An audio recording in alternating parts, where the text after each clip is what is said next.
गहरे हरे और नीले रंगों से सजे विशाल जंगल के बीच एक तोता रहता था जिसका नाम था मोरन। मोरन की खासियत उसकी पंखों की चमक या उसकी मीठी आवाज नहीं थी, बल्कि उसका दिमाग और उसकी समझदारी थी। उसके पंख हल्के हरे रंग के थे, जिन पर सुनहरे और नीले रंग की धारियां चमकती थीं। जब सुबह सूरज की पहली किरणें उस पर पड़तीं, तो लगता मानो वह पन्ना और नीलम से जड़ा कोई जीवित रत्न हो। जंगल के सभी जानवर उसकी इज्जत करते थे, क्योंकि वह हर किसी की मदद करता और हर समस्या का हल सोच समझकर निकालता था। उसकी सबसे अच्छी दोस्त एक छोटी सी गिलहरी चिन्नू थी, जो हमेशा उसके साथ रहती और उसके किस्सों को सुनना पसंद करती। मोरन का घर जंगल के बीच एक ऊंचे साल के पेड़ पर था, जहां से वह पूरे इलाके को देख सकता था। सुबह सुबह वह पत्तों के बीच बैठकर सूर्योदय का आनंद लेता और पास की नदी से आती ठंडी हवा को महसूस करता। लेकिन एक दिन उस शांत जंगल में एक खतरा आया।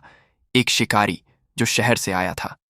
वह बड़े बड़े पिंजरे और जाल लेकर आया था, और उसका इरादा था जंगल के दुर्लभ पक्षियों को पकड़कर बेच देना।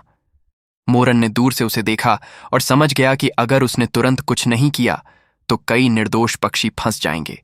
उसने फैसला किया कि वह शिकारी की चाल को नाकाम करेगा, लेकिन यह आसान नहीं था, क्योंकि शिकारी चालाक था और उसके पास हर तरह के जाल थे। मोरन ने गहरी सांस ली और सोचा, अब वक्त है अपने दिमाग का सही इस्तेमाल करने का। अगली सुबह मोरन ने अपनी योजना शुरू की। वह उड़कर जंगल के हर कोने में गया और सभी पक्षियों और जानवरों को इकट्ठा किया। उसने उन्हें समझाया कि शिकारी आया है और हमें मिलकर उसका सामना करना होगा।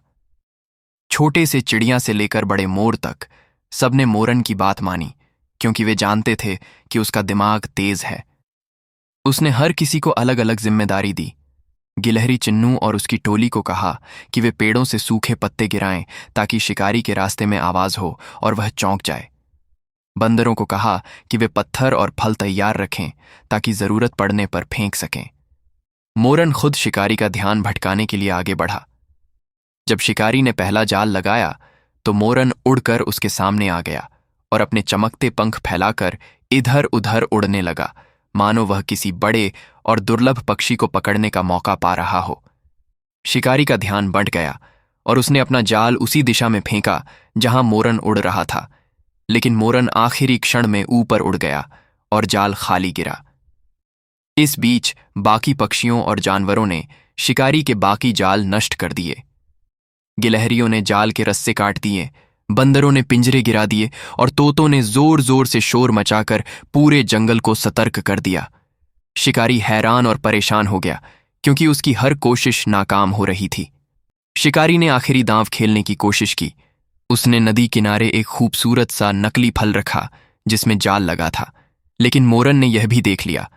वह उड़कर चिन्नू के पास गया और बोला, अब समय है कि हम उसे हमेशा के लिए भगा दें। उसने एक चाल चली, सभी पक्षियों को इकट्ठा किया और उस नकली फल के पास जोर जोर से उड़ने और चहचहाने लगे।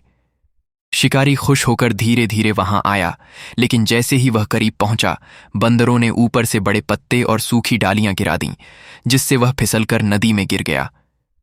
पानी का तेज बहाव उसे दूर ले गया और वह डर के मारे वापस कभी जंगल में नहीं आया। पूरे जंगल में खुशी की लहर दौड़ गई। सबने मोरन को धन्यवाद दिया और उसकी समझदारी की तारीफ की। मोरन ने मुस्कुराते हुए कहा, हमारी ताकत हमारी एकता और समझदारी में है। अगर हम मिलकर काम करें तो कोई हमें नुकसान नहीं पहुंचा सकता। चिन्नू ने उसकी ओर देखते हुए कहा, और तुम्हारी असली खूबसूरती तुम्हारे पंखों में नहीं, बल्कि तुम्हारे दिल में है। मोरन ने सिर हिलाया और दूर उड़ गया, लेकिन अब वह सिर्फ सुंदर तोता नहीं था, वह जंगल का हीरो बन चुका था। मोरल: असली ताकत न तो सुंदरता में है और न ही ताकत में, बल्कि एकता और समझदारी में है।